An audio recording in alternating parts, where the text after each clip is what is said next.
You're listening to the Bulldog Hour, getting you inside the Wilson football program with weekly game previews, recaps, highlights, and interviews. Now, here are your hosts, Joe Mays and Justin Raffoff.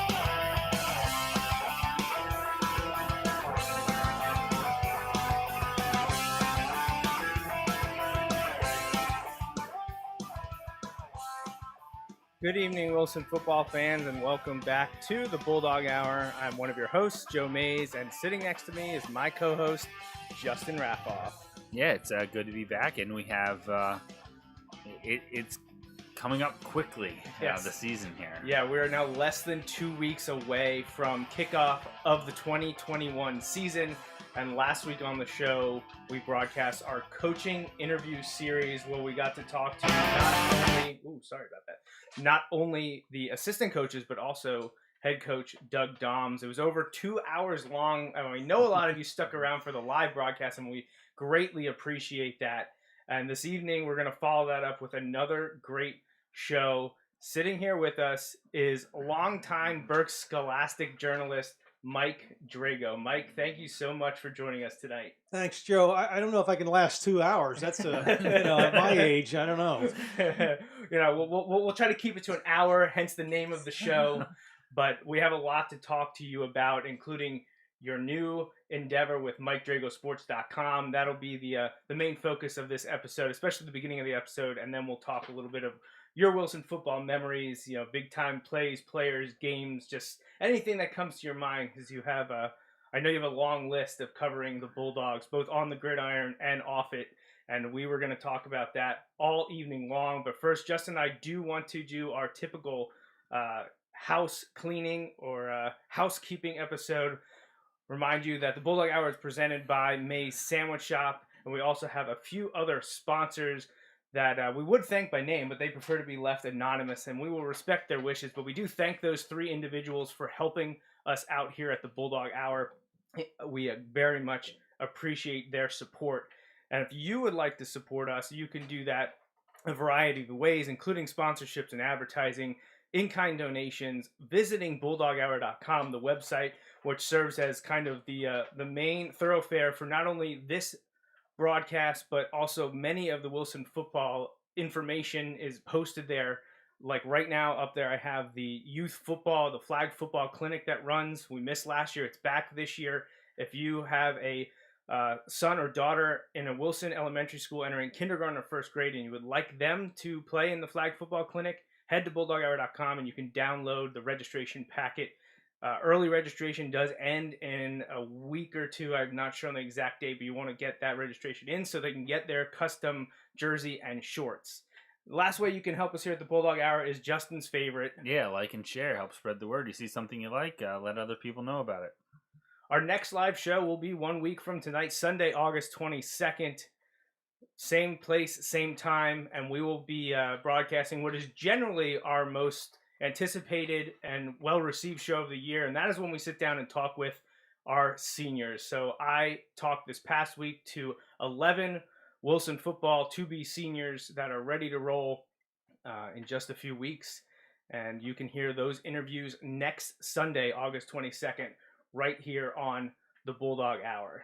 So I think that about covers it, so let's not wait any longer, and let's dive into our interview with Mike Drago. Mike, Justin and I, this is our 7th season doing this show, and I know I reached out to you a few years ago to say, hey, would you ever be interested in coming on the show? And you said, yes, absolutely, and we haven't been able to hook up until now, but what a better time than when you're starting your own website and you're going out on your own. So, give us some information on MikeDragoSports.com. Well, first, thanks for having me. I'm glad we could do this, and you're right, the website launched on August 1st, so we're up about 2 weeks now and off to a great start.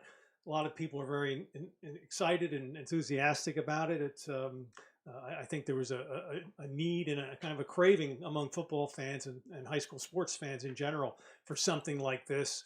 The idea is to get back to my roots, so to speak, and cover high school sports in depth and the way that I'd like to cover it, and expand the coverage. And those are some things I wasn't able to do in recent years, just because of the climate in the newspaper industry, unfortunately, has really it's been a tough go the last few years. Cutbacks in staff and space and everything imaginable, deadlines that are 9:30 at night, which just doesn't work with a sports product. Right, not feasible. No, the games are still going on. So it got to be very difficult the last few years.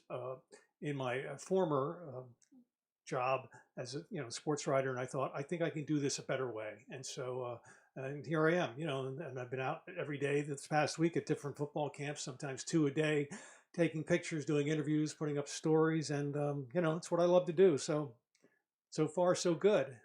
Did the idea for you going out on your own, launching the website, did that happen just over the last 2 years, or is it something you've been thinking about for many years, as we saw newspapers and mainstream journalism start to really shift? I mean, 10, 15 years ago. The genesis was 2.5 years ago, when we got called in by the publisher of the Reading Eagle, and he said, the paper's up for sale, and I don't know if anybody's going to buy it. And for a few months, there were no nibbles, and you were sitting there looking at a July 1st, date that if nobody buys it, they're shutting the paper down. So you need to think of some other options. And the sad thing about the newspaper industry is we're living in a time where there's never been more interest in news, in reading about events, seeing events, learning about what's going on. The population of this country, they love news, especially sports fans. They love sports news. And so that's the irony of it. We're at a peak in terms of interest of news, but the newspaper industry is so weakened that they can't deliver it in a proper way, in an effective way. So, these are things I was thinking about for a long time. And of course, with the internet, I mean, it's a fairly new medium, 20 years really that it's been up and going, right, at a interesting level. And back in the 90s, I mean, it was just in its infancy. But for the last 15 to 20 years, it's picked up speed. And now we've gotten to a point the last 10 years where it's fantastic to have everything at the tip of your fingers, and especially on your phone. You can research anything on your phone, and people want to they want to know about their local teams, the players, the coaches, the history, the traditions, and this kind of stuff I love to write about. Yeah, the local newspaper sold so well for so long because, like you said, people want to know about their local teams. If they want to read about the Philadelphia sports teams, there's Philadelphia newspapers, big city newspapers, or national newspapers that cover that. But the local newspapers, the sports sections, were so important. And unfortunately, we've seen that change so much over the last few years that when you told me that this was happening, I was 100% excited to see someone do it, because Justin and I have had conversations about, man, if we just had more time and money, wouldn't we be able to jump right in there? Because that we could see there was a need for it. We were just two people and we have other daytime jobs that it wasn't feasible for us. But with your background and longevity and connections, it just made so much sense. When you told me that it was happening, I was really excited for the Berks County community, the sports community, that they were going to get back what they had been missing so dearly over the last few years. Yeah, and I appreciate that and your enthusiasm. And I called you a month or so ago, and we sat and talked, and you immediately were on board. And that's the reaction I got from everybody, that I wanted to keep it quiet for as long as I could, but I reached out to certain people, key individuals I thought could help me in this, spread the word, and help me with content on the website and other things, and also people in the community of some stature. And so I would bounce the idea off of them. I bounced it off of some coaches, and everybody was just extremely excited at the prospect and telling me that this could really work. So we'll see about that. We'll know in a few weeks when I put the paywall up and people actually have to, pay for the product. Right. Everybody loves it right now because it's free, but it can't stay that way, of course. I know Joe and I have talked about these things, as he mentioned, and it is one of those things where, I found myself a subscriber to the newspaper pretty much for the sports coverage, because and it was one of those things, and we've talked about this, like if I want that coverage to exist, I I need to support it. And so, and we're at a time when I could do that. So we did, and that's kind of how we felt with the website as well. But like the idea came a couple years ago. Joe said the same thing to me. He's like, look, it's like, I don't know where you're at, but he's like, if you want to try The Athletic, he's like, give it a shot. You won't regret it. And I'm like, I don't know. But I took that step because I was at that point where I was like, I can. But then I'm like, man, no, this is the coverage. Like, they have people for the teams that I'm interested in. It's not like, oh, I hope there's a write-up on, this game. Like, no, I'm big on the Penn State stuff on there. But, like, then so we talked about, man, it would be great to have something for those teams locally that we want. And so when I heard about the website coming out, I'm like, this is what we were talking about. It's going to be the coverage for the teams that I care about, that I want to follow. And, man, right off the bat, like reading the articles, I didn't read the one like from your desk or I forget the exact title right away, but I read one of the other ones and I was like, man, this is great. The detail, just everything, like it felt like you just got to tell the story you wanted to tell. And then I read your kind of like introduction to the website and kind of your thinking, and it kind of lays that out. And I was like, well, in my opinion, he hit the nail on the head right away, because I could tell just right away. I was like, man, this feels like the whole story, and I loved it, and I'm super excited for the coverage. It's been great leading up, but like once these games gets going, it's going to be fantastic. Yeah, no time constraints, no word restraints, no space constraints. It's great. Right, and that's the whole key. The story Justin was referring to, I think it's called "Time for a New Approach." Yeah, that's the one. Yep. And in that, if you go to the website, please read that, because it does sort of tell you where I'm coming from and where we're at now, and hopefully where we're going in the future. And it lays out, the dilemma of sports writers all over the country. It's not just in Reading. It's that every newspaper is fighting the same battle of reduced staff and earlier deadlines and everything. The wall's just closing in where you can't do the kind of job that you want to do. And I just felt terrible on Friday nights. And the game might end at 9:45, and I would literally run down to the field to talk to Doug Doms and talk to him. I mean, barely. I could spend maybe 2 minutes with him, and then had to literally run back up to the press box and bang out the rest of the story. And I wasn't doing a good job. It wasn't fair to him. I didn't have time to talk to players, and I just thought this is not the way to do it. So as Justin mentioned, I have time now to go into detail and to take my time and do a little more research. And on a Friday night, if I get home at 10:15 or 10:30 instead of 10 o'clock, it's fine. I'll take the extra time and do that extra interview with one more player if it needs to be done, and hopefully it shows. So now that you're your own boss and out on your own, what does a typical day look like for you? How do you set up things? Like, do you give yourself deadlines, or do you script out, I need to do this interview for this article that I'm publishing on this day?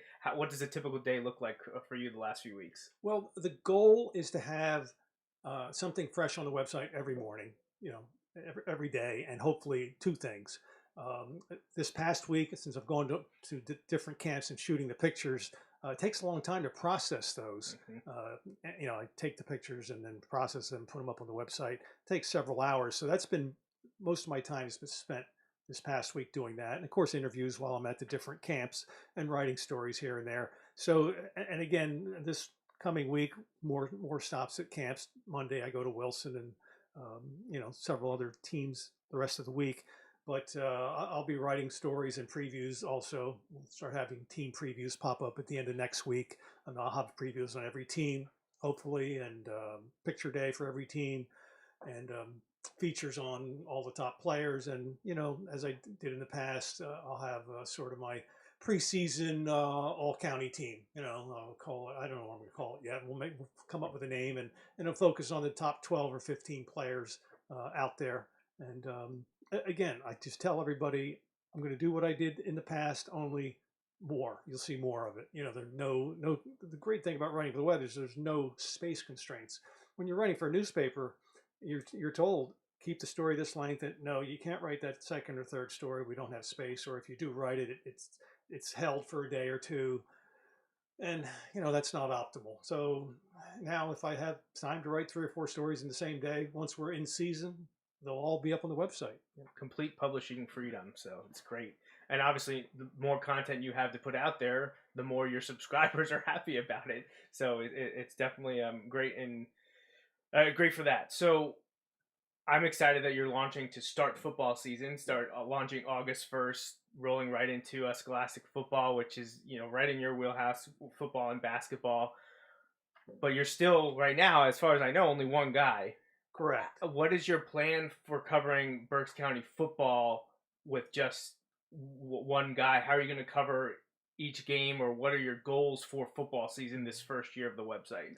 Well, I will have a few writers out on August 27th. I think right now I'm able to cover 5 games, which is, I think, more than anybody else is going to cover that night. I'm pretty certain of that. I think that's a pretty safe bet. It won't probably won't be 5 every week, but I'm hoping to cover 2 to 3 every week, and then report on as many of the other ones as I can get to. Back in the old days, we used to be able to staff 100% of games, or maybe 99%. There's the occasional game in Shamokin, where tough to get to. Yeah, where if a team was like 2-6, and we're not going to go up there. If it was Wilson or Wyomissing, we would go there. But I am thankful we don't play in Shamokin very often. Oh my gosh! But I'm targeting the key games. I've already got somebody lined up to cover Wyomissing when they play at Southern Columbia. Oh, great! And also at Pottsville. I know a guy up there that came to me, a sports writer, and said, "Hey, I'm available. You need me?" I said, "Here's 2 games for you." You got the job. Yeah. Writers are excited about this too, because my pitch to them is no story length, no deadline. That's what writers want to hear. It's the most difficult thing about writing for a newspaper is writing to a certain length. You are assigned. People don't understand that. It's not like I just got tired of writing and I stopped my story, or I ran out of my ideas. No, you're told this is how long your story is going to be, and if it's an inch longer, it gets cut. And back in the old days, it ended up on the floor. They literally would cut it with an X-Acto knife, and somebody would step on it. So you'd sit there and watch the printers if your story was too long, and before pagination, it was tough to estimate how long a story would be. So sometimes you could be 3 or 4, 5, 6 paragraphs too long, and the editor or the printer would be back there snipping off line by line, and you might say, okay, lose that or lose this, but every sentence hurts. Yeah, right. It's like you wrote it for a reason. Right. That X-Acto knife, I could feel the pain of that cutting through. And, no, not that one. So there will be no trimming stories on the web. No need to do that. Did you go week by week with the Berks schedule and say, all right, tentatively, this is where I want to go for the first 10 weeks? Or is it more, I'm going to plan 5 weeks, see how the teams are doing, and then pull in a few big games? Or how are you going that? How far ahead are you planning, I guess, is the real question. Well, I will take it week to week, because there's no need to decide what game I'm covering in week 2. I might do Wilson Mifflin. We'll see. Maybe. Yeah, maybe. I'll give it some consideration. But, and maybe 7 of the 10 weeks, there are sort of automatic games like that. Week 10, it's going to be Wilson Township, unless, something crazy happens, and neither, I can't imagine neither one would be in first place at that point. One of them is going to be unbeaten, and probably both will, or at least in the league. We hope. Yeah, but week 1, it's definitely going to be Wilson Central Dauphin. You got the helmets here, so I have no choice. I have to be there. Week 2, I wasn't trying to force your hand. A little subliminal messaging, maybe. Right. Week 2, the Gursky Lynn Bowl, that's a layup. And then Exeter Mifflin, pretty much that's always been a game. And now that Berks Catholic is in Section 1, Berks Catholic Mifflin is going to be the game of the week that week. And maybe not everything written in pen, but heavy pencil for a lot of these games already. Right. Yeah. So, I'll give you a tip. If you go on the website, I did write a story. I think it was a week by week breakdown, and I picked out little helmets, one set of helmets for each week. So that'll give you kind of a tip off on where you're thinking, what I think is going to be the big game, and also I try to get every team's helmet in there at least once. So. But yeah, you look at the schedule, and some of them are, unless something comes up, like it would seem pretty clear. Like sometimes there's a matchup each week, and you're like, that's the one. Yeah. Like, I mean, the problem is, and it's a good problem, is week 10, because I believe it's going to be YO and Conrad Weiser meeting week 10, Wilson Township, and Berks Catholic Mifflin. So, Mifflin will need to win that to win the section, or at least to win it outright. Right. You figure. So, you never have too many good games. That's for sure. yeah, it's a good problem. Right? It's a good problem to that's have. right. Yeah. So, with the launch this month, what are your short-term and long-term goals and hopes for the website? What do you want to see happen with MikeDragosports.com, this year and hopefully 5-10 years down the road? Well, first of all, people have been congratulating me on my retirement. I'm not retired. Okay? I didn't retire from the other job. I quit, and I'm still working, and I'll be working more than ever now that when you're your own boss, you tend to find more work to do. Right. So I hope there is a long range plan here. It all depends on the public and the if the website is sustainable economically, if I can get enough subscribers, and enough advertisers, we'll keep it aboard. And if I get the more advertisers and subscribers I get, the more writers I can hire. Right. Already in the works. I can't announce it yet, but there are other sports I'd like to add if the interest is there, and add a writer for a second sport in the fall and into winter. And I think the interest is there. I've got coaches from other sports come to me saying, "Hey, we want to be covered too," which is a great sign. Like you said, people are excited about this. So we'll see. I mean, there's no ceiling here. I mean, it'll grow as big as it can grow, and hopefully, it's a sustainable product. Yeah, and we've seen it work elsewhere. Maybe not for, at least I'm not familiar with too many scholastic versions of it, but for professional sports, we've seen sports writers go out on their own. You showed me the one from Pittsburgh that is well received. Justin mentioned The Athletic. Now, not exactly on the same level, because The Athletic, was investor driven, hedge funds and capital and things like that. But the one from Pittsburgh that you mentioned to me was a DK Pittsburgh Sports. DK Pittsburgh Sports, Yeah. And that was organic. And the guy's story is the same as mine. He left the Pittsburgh Post-Gazette. I'm not sure what the reason was, but he left in a hurry. He didn't really plan it out, and he was just kind of winging it. And 7-8 years later, he's fully staffing the Penguins and the Steelers and the Pirates and Pittsburgh, all the colleges there. University of Pittsburgh and Duquesne. He's staffing all of those games with full-time writers and sending them on the road. So that's pretty amazing that he's done that. There's a similar website in Boston that does the same thing with the Red Sox and the Patriots and the Celtics. It covers all those games. So we'll see. Well, it's exciting. The sky's the limit, I guess. I was going to say, as a Duquesne alum, I feel like I can say, like, if you're fully staffing Duquesne events, you're in a good spot. You've made it. You're a success. So, outside or after football season, you've already said you're going to be covering basketball, because that was the next big one that you covered for the newspaper, but also was the one that generated lots of clicks and interest. Right. Are you doing boys and girls? Just boys? What is your plan right now? Well, I mean, right now the main emphasis will be boys. I hope to do some girls coverage as well. But again, if it's a one-man staff, you can only be one place at a time. But we'll see. We're a couple months away from that. I'm hoping to be able to do some girls coverage. Again, if there's interest there, if the market speaks, then I'll listen. If people say I'll subscribe if you cover this sport, and then if there are enough subscribers, we'll do it. Yeah, well, not to look too far down the road, Justin, but I think we've got a good candidate for our season 8 premiere in February next year to talk a little Wilson basketball, the county race. I think that would be a good follow-up to have you back on once you get into the winter sports season. But thinking of the here and now, how is the reception? You mentioned that you've gotten a lot of positive feedback, I'm sure emails and congratulations through verbal messages and whatnot, but are you happy with the advertising and subscription aspect of it to date? I know you have it; it's free right now, but subscriptions are open if anyone was ready to jump on board right away. Right. Well, because there's no paywall up yet, I just didn't anticipate anybody subscribing. But the first day, there were over 24. Again, and I don't know if that's because people didn't quite understand that it was going to be free for a while, or if they, I think for the most part, it was, and a lot of the were people I knew, but I think they just wanted to show support and get in there early and subscribe.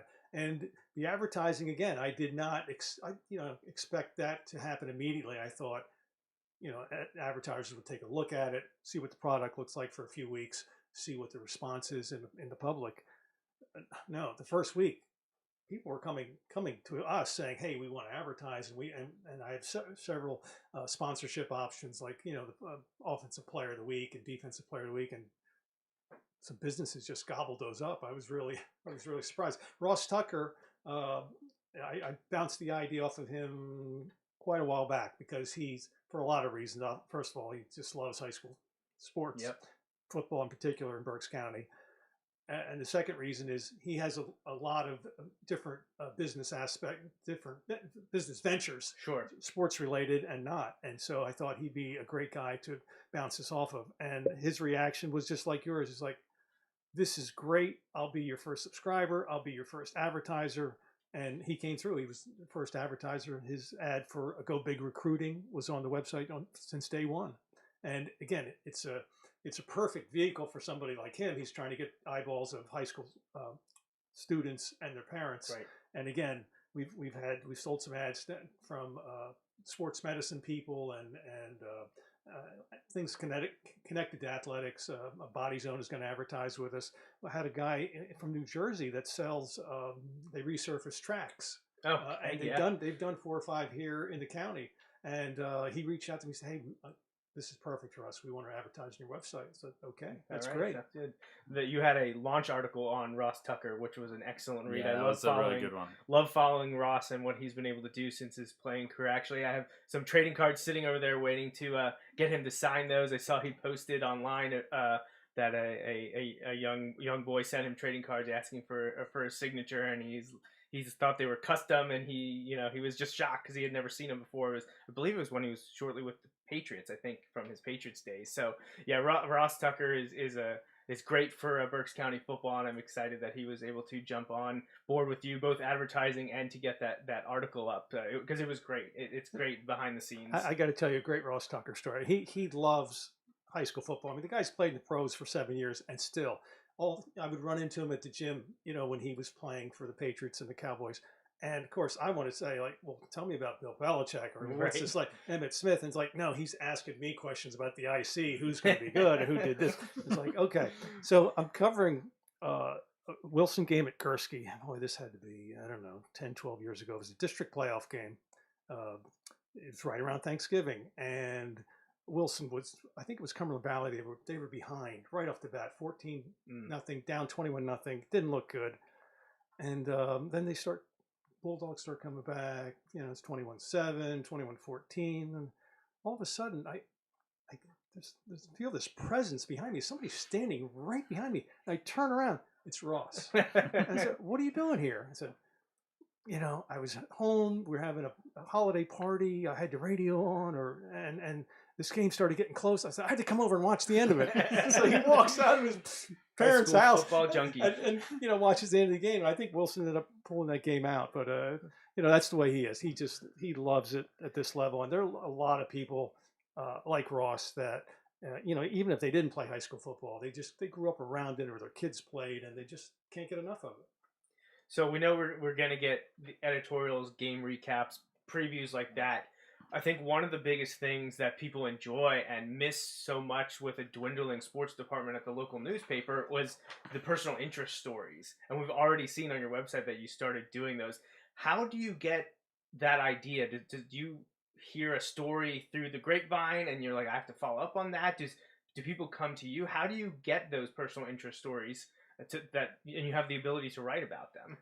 A lot of times you get lucky, and I'll focus on someone who's having a lot of success, the top players and whatnot, but then you sit down and start to talk to them, and out of the blue, they'll tell you things that you didn't know about, or interesting facts about their life, and sometimes sad facts about their life, and then you pursue that angle, I just learned a long time ago. My theory is that everybody's got a story to tell. You just have to ask the right questions and know enough to get to that story. And if you can do that successfully, people love to share their lives with you. It's just amazing how open so many people are about things like that. And but like I said, you have to get lucky sometimes. Sometimes I'll prepare for an interview and for an hour, and I go and sit down, and it just doesn't click. That the person, either I just can't engage them properly, or they're not focused on it, or they're thinking about something else, or they're a little reticent to share some personal details, which I understand. That's fine, but sometimes it works. Well, one of the examples, like Joe mentioned, the Mason McElroy story on the website. Great article. I had Mason in class I had him for like his junior year, and then I had him in a different class senior year, and so I haven't been in contact with him a lot since, but like just great kid, fun kid to have in class, like all those things. And it was tough when we'd heard the news and things that he and his family were dealing with, but then like reading the article, that's one like I want to read. I want to read stories like that, and it's good to get those updates on kids like Mason and those things. It was a great story, but it just made me think back to just Mason was a really fun kid, and I really enjoyed having him in class, and right. It takes me back to those memories like instantly. Well, and there's an example. When I went into that story, I had no idea that his brother had passed. I didn't know that, and Mason said that right up front, because one of my first questions was, why are you playing? It's your fifth year. Did you think about not playing? Because COVID was such a difficult year for everybody, especially the kids in college. And, a lot of them just walked away because they just didn't want to put up with it anymore.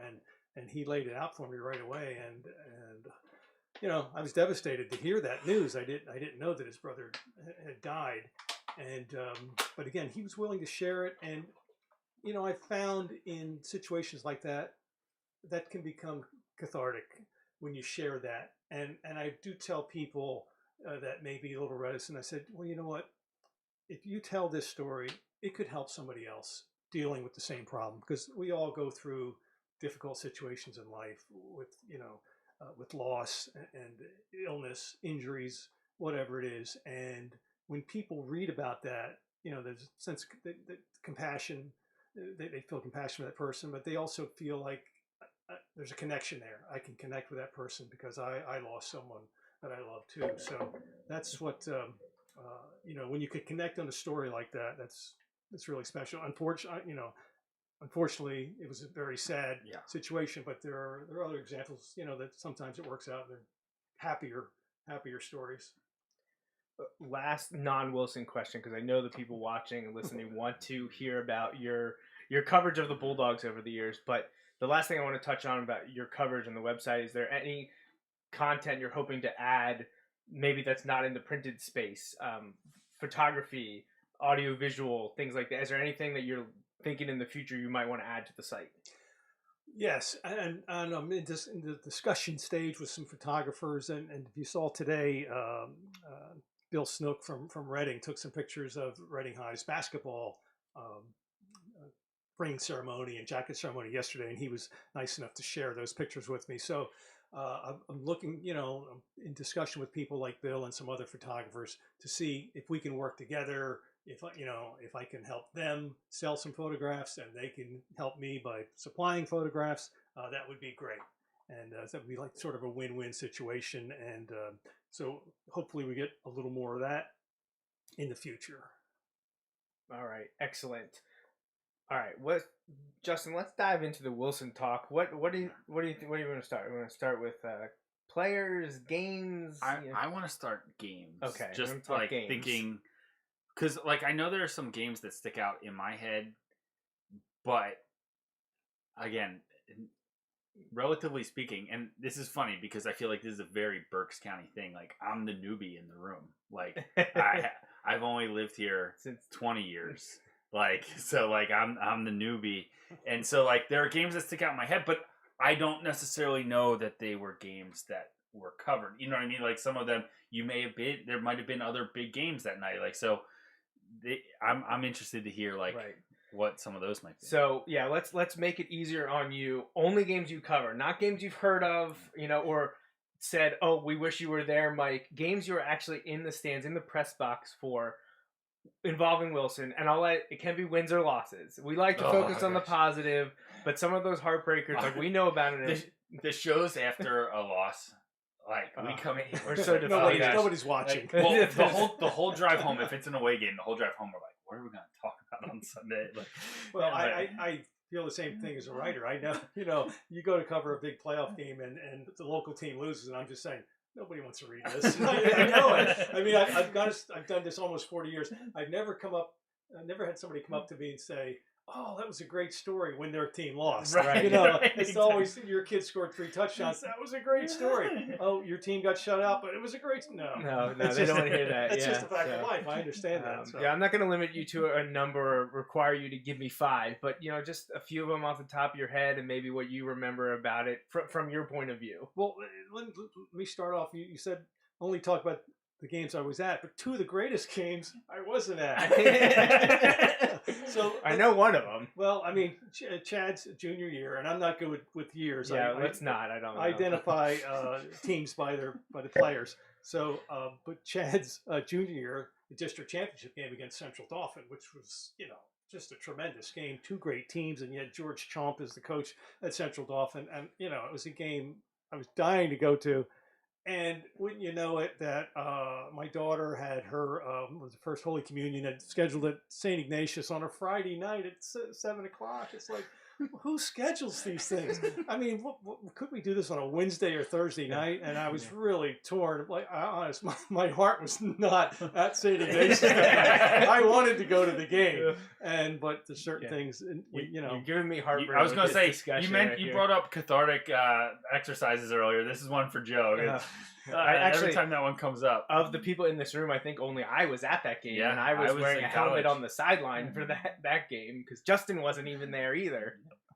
So and I guess I should tell my daughters that this before they go too far in life. If they're when they get married, it can't be in the fall. Right. September, October, November are out. June weddings, great, but please don't get married on a Saturday somewhere far away, or you have to do it in the middle of the week. That's the only acceptable option. Or elope. That would be the better option. Out. I am done. Sorry.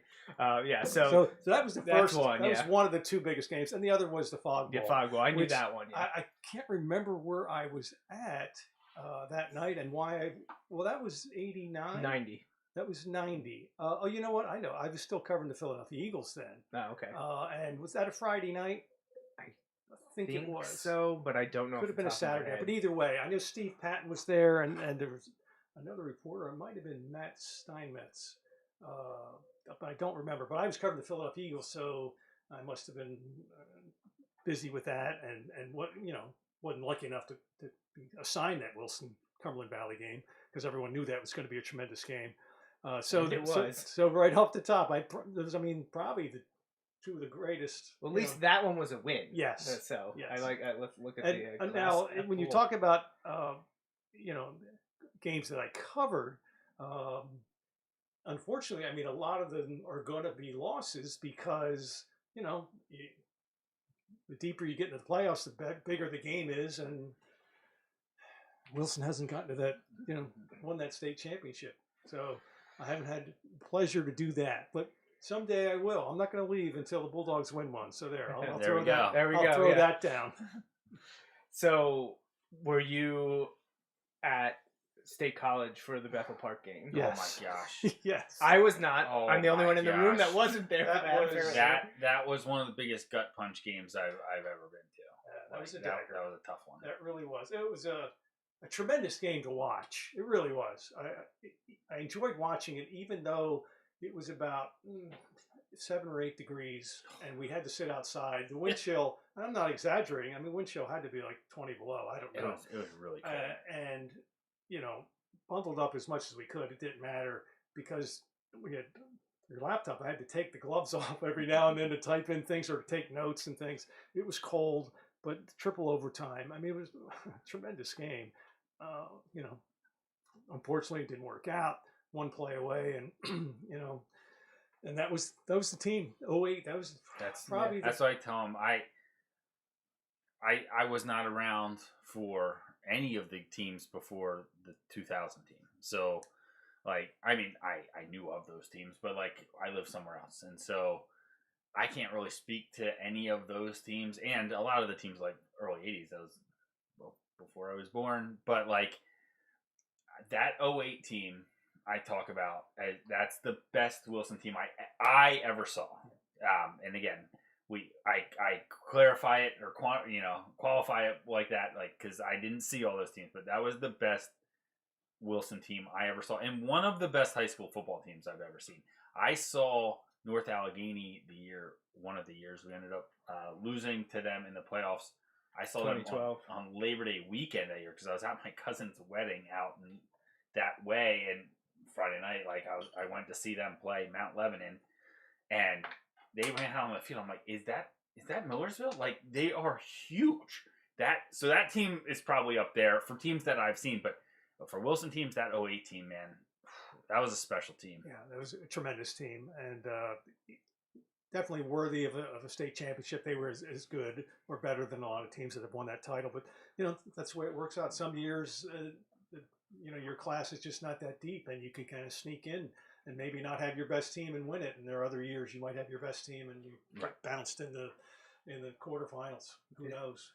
Are there any other Wilson games that jump out to you? So you mentioned covering the Eagles in 90. When did you switch to Scholastic football full time? When was that switch made? I believe 91. Okay, so you're Right after the Fog Bowl. Right. So what other games jump out to you? I know a few off the top of my head, and I assume you probably were at them, but I didn't know if there were any that you covered that I wasn't thinking of. Well, I mean, I think it was Iggy's junior year when they blasted Cumberland Valley in that district championship game. Came back from 14 down. Yeah. Well, no, this was at Hershey. I don't think they ever trailed in that game. No, they were down 14-0 at halftime. Yeah, and then won 28-14. Okay, no, I was thinking, but the other time they beat Cumberland Oh, Valley, that was the 08 team. That was the 18 okay. team. Yeah. That was just a blowout. But yeah, you're right. The game they were down 14-0. Tremendous. I remember a game. Well, this is going way back. Josh Smith was a receiver. So we're talking mid to late 90s, where they were down to McCaskey. I want to in a district game, at least 14-0 at home, and when Wilson came back to win that. That was 2000. Oh boy, yeah, 5. Okay. Oh, was it that? Yeah, okay. that was after me. Right. Yeah, Right. Yeah. Okay. That was it. I'm trying to remember. That's in that weird window between when neither of us was back here. Yeah, we were. That is in the gray area where we weren't here. But yeah, that was like, I want to say it was 05. Okay. I could be wrong there, but I think it was 05. I thought it was longer. Yeah, ago no, than Josh that. was after me. Okay. But I know the game you're talking about. They were down by like 28 in the fourth quarter or something like that, and fought back. And ended up winning the game. Right. I don't remember if it went to overtime or if they won in the fourth quarter, but I think they won like 35-28. something like that, or 42-35. Yeah, it was a high-scoring game, and they were losing big and fought back and ended up winning. It was against McCaskey. It may have even been at Gursky, but I don't have to. It was. Yeah, definitely was at Gursky. Well, we don't. I mean, I still say last year's game at Township has to count as one of the Wilson's greatest victories, because you have to put it in context. Right. You're on the road against a very good team that's beaten you three of the last 4 times. You don't have your starting quarterback. You don't have your best running back. You don't have your best receiver, and they all play defense. I mean, come on. That looked like that was going to be an ugly night, and what a game back and forth. That was a fun game, and we talked about it. We're like, I can't believe we got to be there for that game. It happened during the COVID year. Because of the COVID year and everything, like, a lot of people didn't get to be at that game, and to be there was amazing. Well, and missing defensive coordinator Ernie Wolber wasn't there either. Right. So not only did you not have 3 or 4 two-way starters, your defensive coordinator wasn't in the building. He was not there to coach the game. I forgot. Maybe that helped them that night. I'm sure Ernie's watching. Oh, I already got a text. Here, I'll throw a game at you. I think this goes back to 95 or 96.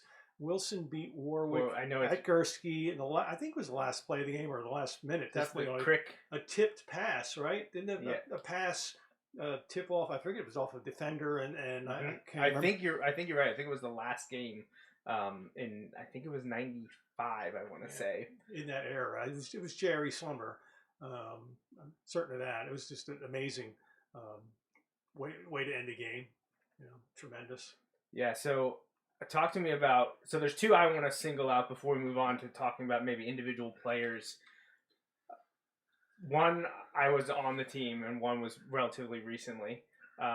Reading Wilson, 2000, Chad's freshman year at Shirk. Oh my goodness, what a game! You were at that, I assume. Tremendous. That was tremendous. Well, one of the things I remember about that game is this is the old Shirk Stadium.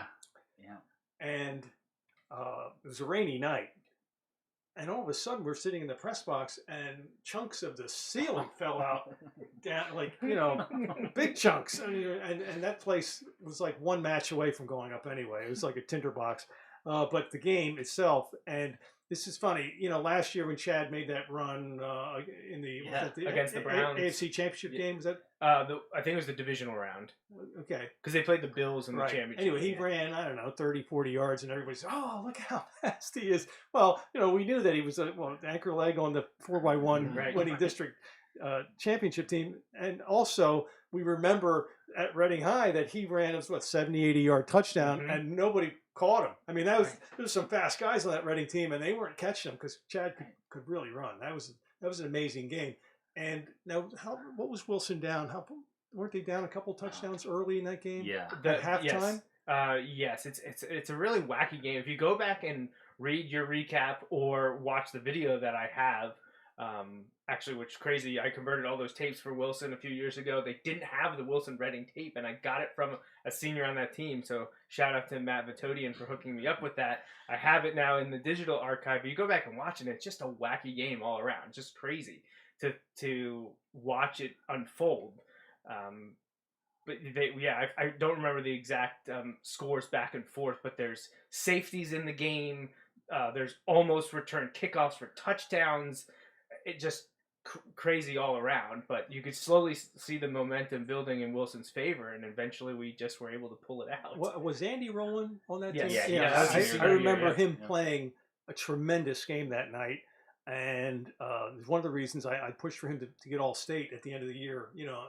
I forget who was putting the team together, and they called me because I had nominated Andy, and we talked, and I mentioned about how great he played in that game and what a pivotal game it was, and that was big for him.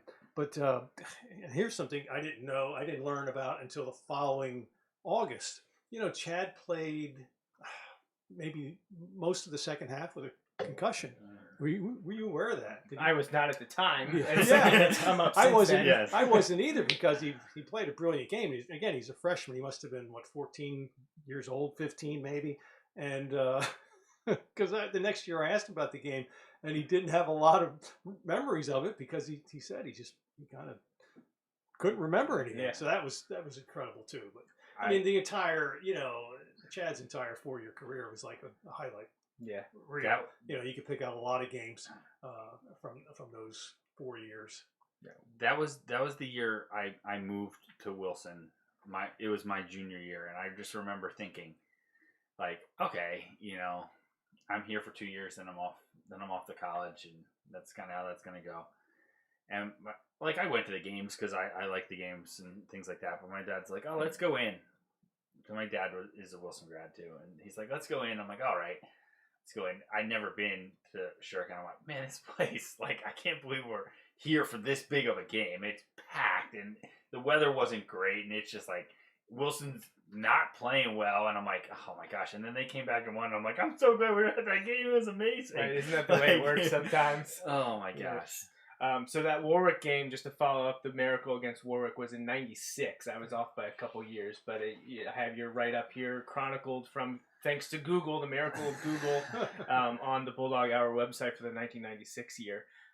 So the last one I want to talk about and just get your memories and recollection is a Wilson Mifflin game, because what would Bulldog football be without talking about the Mustangs? It's a necessity. But the one I want to focus on is 2014, where Wilson's down double digits in the fourth quarter. Wilson ends up winning in overtime at Gursky. I think this was when it was Wilson Mifflin was still game one. There was no that wacky week 0 that screwed up schedules. It was still Labor Day weekend. It was still week 1, first game of the year. Both teams came in with high expectations.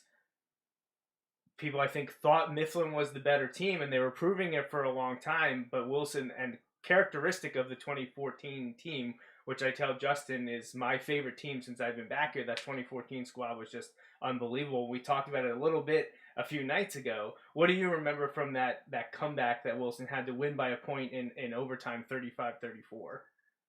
Was that Jan Johnson's junior? Yes, it was. Junior year. Yep. Yeah. I mean, again, and that's why a lot of people thought Mifflin could win the game because, Jan was just such a tremendous all-around player, one of the all-time greats around here. And, it looked like Wilson was just totally getting smacked in it early in that game, the first half, really almost 3 quarters. They were getting drilled, and they hung in there. Mifflin never put them away. And then you said overtime. It was the kid that caught the touchdown. I couldn't tell you his name, but Walbert. Walbert was like, where was he, like 7th on the depth chart at that point? Or I don't think he was a big, tall kid. Again, something that Justin and I talk on all the time, and you'll hear me ask the question with the senior players next week. Is Wilson has so many guys who bide their time and then break out their senior year, and Jake Walbert was a big one, and he introduced himself on the grandest stage you could in an overtime victory against Mifflin to start the season. Tremendous finish. Absolutely. And I mean, the Wilson-Mifflin rivalry, I mean, it's been great. It's a great rivalry. It's been going on forever, but the last, since Mifflin has gotten really good the last 15, 18 years, that rivalry has, the intensity has increased, but I wish we'd see some better games because too many of them have ended up one-sided for going each way. I mean, last year, we thought that was going to be a really good game, and we saw how good Mifflin was going to be. I mean, they did that to everybody, and then the year before, the tables were turned. So I'm hoping this year we get back to that nail biter stuff in the fourth quarter and go overtime or whatever. I got nowhere to go now on a Friday night. I don't need to worry about deadlines anymore. Yeah, you're right. I do feel it's unfortunate for the rivalry that the games haven't been as close as we got. Like the 2014 was incredibly epic. 2017 was a good one. Wilson was down big, fought back, did end up losing, but it was fun. It was interesting into the fourth quarter. Was that when they were down 28-0, came back to tie? 21-0 and tied it and then lost. Right. Yeah, it was something like that. Right. They were down a good 3 scores at Mifflin and came roaring back, and unfortunately, I believe forced overtime, but then kind of ran out of gas there and couldn't make it happen. But I want more interesting games. Of course, like Justin and I always say, as long as Wilson wins. I either want Wilson blowouts or close Wilson victories. I don't need to see Mifflin. Yeah, I was going to say, either a great game that Wilson wins or continue the trend, and we just flip back and a big Wilson win. I'd be okay with that. Yeah, so how about your big-time Wilson players that you've covered? Chad, obviously, probably at the top of the list, or at least near it. What else sticks out about Chad other than the Reading year, or maybe his deceptive speed that people in the college and NFL ranks don't exactly recognize as much as we got to see it? Is there anything else that stands out about Chad, Henny? The neat thing about Chad was, when you watch the NFL or you watch the Super Bowl, and they'll focus on the quarterback and they'll always show you highlights of the kid in high school and how great he was then, and you just wonder, wow, this guy must have been spectacular. And with Chad, we got to see what that kind of a kid looks like, a real NFL quarterback. And this is how good he is in high school. And yeah, he was just, a level or two above everybody else. And it was easily apparent where he was going. Amazing. So who else over the years has jumped out to you? I mean, John Gilmore was such a dominant physical force. I mean, even as, I think, a 10th grader, he played at Holy Name in the 10th grade and then transferred, and it's good because they would have had to outlaw him in the Inter-County League. I mean, he was, as a 10th grader, he was manhandling people. He was just tremendous. I mean, his brother Pete, the game he played it against Mannheim Central at Gursky, what year was that? 99. I mean, Mannheim came in nationally ranked and must have been, 8,000 to 9,000 people there at that game, and Pete was just nuts. What do you have, like 300 yards? just an incredible performance by him. A year after they feel like they got robbed down in Mannheim. Yes. In 1998. That was the precursor to the Tuck rule, right? Yes, it was. You're absolutely right. Don't mention it in front of any 98 seniors because that one still gets them riled up. Don't mention it to Mike Williams either. I don't advise that. Or to Jim Pitafia. Yeah, well, you probably shouldn't mention it to Jim either, no. You mentioned Jim, then you got yourself a 2-hour show. Yeah, I mean, yeah, John and Chad obviously stand out as, they rose to mythical levels in Wilson lore. They get talked about all the time. A few months back, Paul and I talked on this show. We did our top 5 Wilson quarterbacks, and it was well received. We didn't get any hate mail, thankfully, because obviously that can get a little after talk about Chad and Kerry, Shane Stafford, probably, now you're starting. There's probably about 15 people you can make a case for. Was Chris Adams? Chris Adams was absolutely in both of our lists. It was a fun discussion, but thankfully it wasn't. There was no fighting in the comments or in the emails afterwards. But it had mostly people asking us, "Can we do running backs? Can we do wide receivers?" And we said, "Well, it's probably an off-season topic. We don't have a lot of time in the fall to do that." But the tradition and the legacy at Wilson is just so long. You're always going to leave someone out, and I always hate to do that. But I remember, again, I couldn't tell you the year, but there was a week back in the, Kerry was at Penn State, Shane was at UConn, and Chris Adams was at Gettysburg. And each of the three of them led the nation in passing efficiency at the same week. I think it only lasted a week or two. But think about that. 3 different guys from the same high school all leading a different division of the NCAA in passing. That's pretty impressive. Yeah, so that would have had to be probably might have been 94, the year that it was 93 or 94. It would have had to have been because Kerry was the big man on campus. 94 was his big senior year that Penn State got robbed of a national championship, but yeah, so it would have had to be 93 or 94. So not bitter about that one either, Mike. So how about anything else Wilson football related? Maybe not necessarily even games or players, or is there anything jump out about a moment, a transition, a coach, just something maybe that the listeners haven't even heard before, something that has happened maybe with you? Well, if I knew about it, then I've written about it. I'll tell you a couple. One is that the streak was just so impressive because, the Lancaster-Lebanon League to go, 9+ years and 63, 64 games without losing a game. And there were a lot of close ones. At Lancaster Catholic, I think they needed a goal line stand. And Penn Manor almost beat them a couple of times. Those Penn Manor there were some great games in that streak. And down at Hempfield, they were in jeopardy and they pulled one out late. 2015, yep. Yeah. So that was really impressive. But people get so used to Wilson winning, and they just assume they're going to win every year. And what is the consecutive season streak up to now? 54. So you're talking about winning or non-losing? No, winning seasons. Yeah.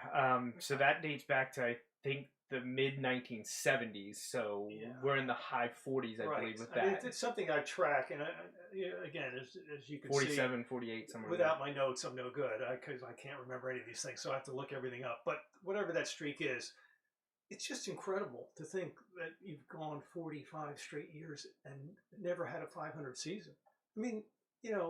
That's ridiculous. There are schools out there that can't even get to 500. Would love to have a 500 season. They can't do it.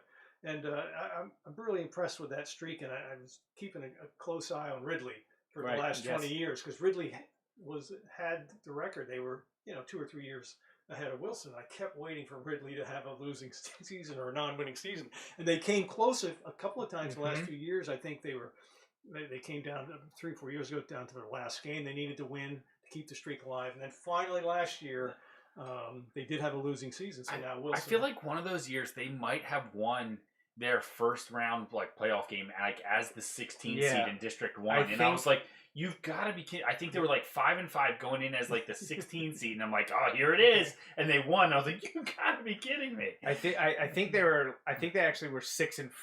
Okay.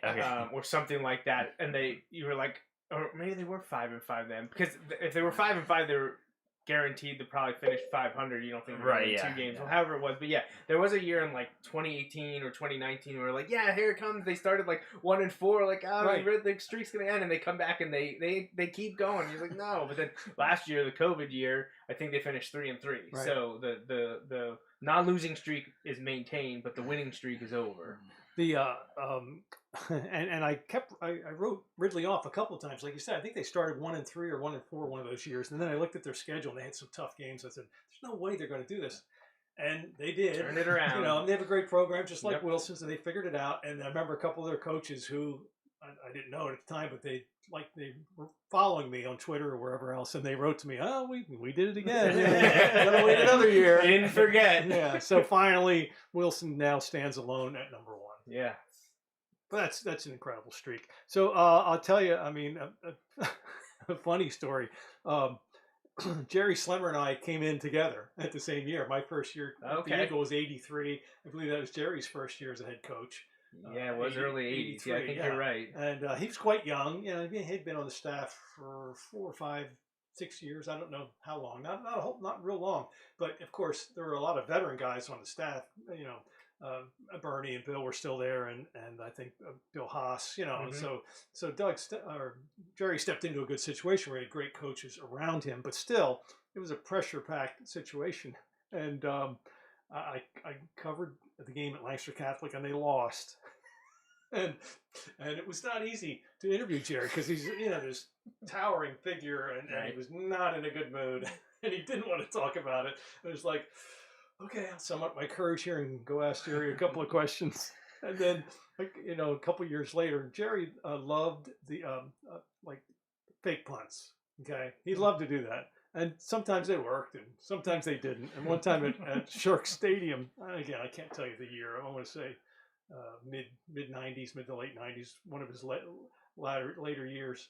And Wilson was serving control of the game, and they tried a fake punt, and it didn't work. I don't know if it was a turnover in the play, but Reading High, it ignited their comeback. They came back to win. Oh boy. I'm sure that went over well in West Lawn. Yeah, I had to track down Jerry after the game, and that was an interesting conversation. Uncomfortable 2 minutes. Yeah. Well, that's funny. I was going to be my next question. Is tell me about a unique Wilson football coaching interview you've had to done. You would have covered Jerry, Jim, Doug. Do you ever talk to the assistants, or is it usually just the head coaches? I'll just chat with them at practice, but after the game, it's the head coach. Right. After the game, generally it's the head coach. I think when Doug was the defensive coordinator, once or twice I would talk to him. I know that one time they shut down Hempfield when they came in with this red gun attack. Again, this has got to be early 90s, I guess.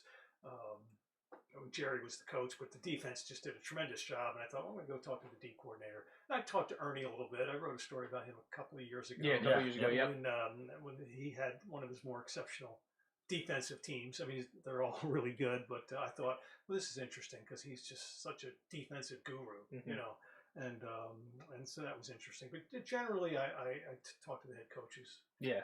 Well, I mean, that makes sense. It just so much is put on the coordinators nowadays. I didn't know how much you got to talk and interact with them, but yeah, after the games, generally you want to hear from the head coach. So, Justin, any follow-up questions? Anything lingering that I didn't touch on? I feel like we did cover a lot, but yeah, this has been fantastic. Yeah, I feel like I asked the questions that I wanted to. I just wanted to make sure that we got all the information out there for MikeDragosports.com to let everyone know what's going on. I'm sure by now, especially if they're Wilson football, Berks County football, Scholastic sports fans in this area, they've seen the promotion of it, and right now, like Mike mentioned at the beginning of the show, it's free right now. Jump in, check it out, see what you're getting, and then we hope everyone will subscribe to keep the endeavor moving along, because like Mike said, the more subscriptions and advertisers he can get, the more it gives him a higher ability to cover more. The more coverage you get, the more people you get linked in. It's just a snowball effect. So for all those out there enjoying Scholastic coverage with Mike on this new website, and if you've enjoyed it in the past, you check it out and you see exactly what you're getting from here on out. Because Justin and I know a ton of people out there watching, wish you the best, and we hope that this is a a huge success for you, because it'll just benefit the community and the student athletes. That, you know, those are the ones that we're watching and that deserve the coverage. And that's, I think, one thing that has been pointed out time and time again, that the ability to do the personal, you know, the interest stories was falling by the wayside because it was tough to just cover the games. And now hopefully this new outlet will allow that to spring back better than it was before. Right, and I'll be at Wilson Camp Monday morning, and for pictures and interviews, so I'll have some more Wilson stories on the website this week. Also had an interview with Dr. Bob Lombardi, the PLAA Executive Director. We talked at length last week. I'll have a little Q&A up this week, and pictures of more teams and more stories, more previews. You know, as we get to next weekend, I'll start doing some individual team breakdowns too. Well, some fortuitous timing to have you here on the eve of you going to cover the Bulldogs as they start 3-day camp tomorrow. So heat acclimatization is over. Now we're going to throw on the pads, and you're going to be there day one. And this coming Saturday will be Wilson's first scrimmage. I think most teams are scrimmaging in the county this coming Saturday. And then, 12 days from now is the big kickoff of the regular season, and Wilson's hosting Central Dauphin, and it sounds like you're going to be at Gursky. I think I'll be there. Well, Mike, thank you so much for joining us here. I'm glad we were able to get you onto the Bulldog Hour. This may be your first appearance, but it certainly, hopefully, won't be your last. All right, guys. Thanks. It was great talking to you. All right. So that wraps up our interview with Mike Drago. We appreciate Mike stopping here with us this evening and spending an hour talking about MikeDragoSports.com.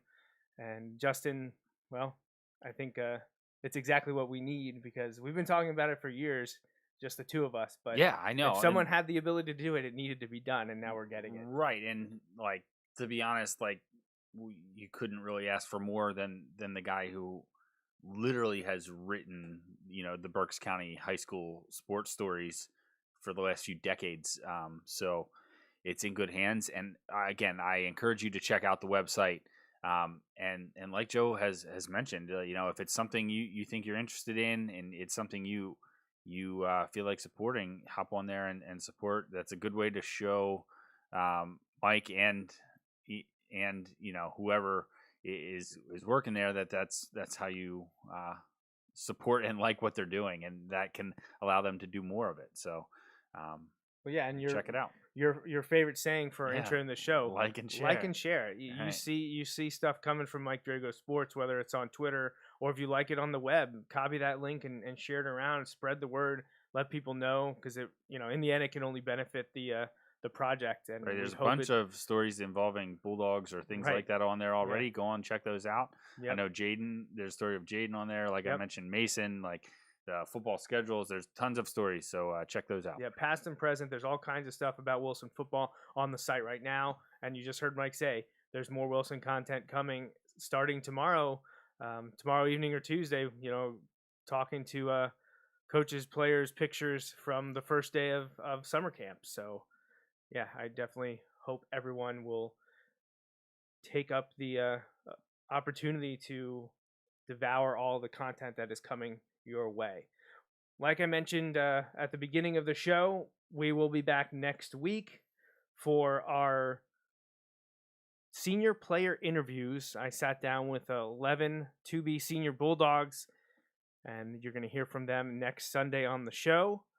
All combined, their interviews are about 45 minutes long, so Justin and I will then talk about the scrimmage as well as previewing the game against Central Dauphin. So, Justin, anything else from you? Anything else to add before we get out of here? No, it's crazy that it's coming quickly, and next thing you know, like you said, we have the show next week, but next week is there's the scrimmage on Saturday, so next week will be our last one where we're not doing a game recap, and right.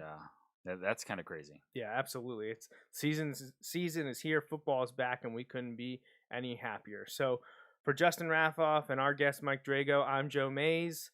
Until next time, go Bulldogs.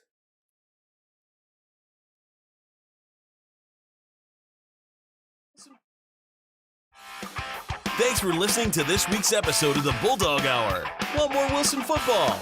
Follow the show on Facebook, Twitter, and Instagram. Subscribe to the podcast on iTunes and SoundCloud, or visit www.bulldoghour.com. The Bulldog Hour is a featured program on jmnjrradio.com.